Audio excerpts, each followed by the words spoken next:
Hallo und herzlich willkommen zu den digitalen Quick-Tipps. Mein Name ist Arno Burger.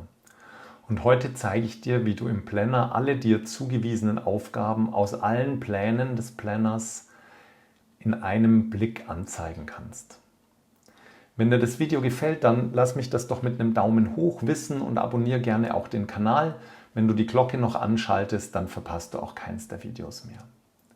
Bisher hatten wir immer aus der Sicht des Teams oder des Projekts auf den Planner geschaut und hatten dann zum Beispiel gesehen, hier im Teilprojekt Implementierung, da hatten wir unsere ganzen Aufgaben. Jetzt wollen wir sehen, wie ist denn das mit meinen Aufgaben? Und das heißt hier auch tatsächlich meine Aufgaben. Wenn du da draufklickst, dann bekommst du all deine Aufgaben, also alle, die dir zugewiesen sind, hier angezeigt. Du kannst sie hier gruppieren. Im Moment ist es nach Status, aber auch nach Plan, nach Fälligkeitsdatum, nach Priorität. Das kennst du ja auch schon sonst aus dem Planner.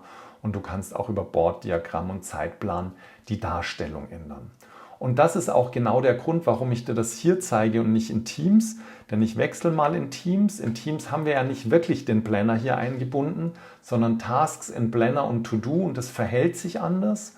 Du hast zwar hier auch mir zugewiesen und damit die Aufgaben aus allen Plänen des Planners hier angezeigt, aber du kannst filtern, du kannst nicht gruppieren, du kannst die aktiven und erledigten auseinanderhalten, aber du hast nicht die Möglichkeit, zum Beispiel ein Board anzuzeigen. Und das ist der Grund, warum ich dir empfehle, für den Überblick über deine Aufgaben immer den Planner zu nehmen. Danke fürs Zuschauen, viel Spaß beim Anwenden und Ausprobieren. Bis bald, euer Arno.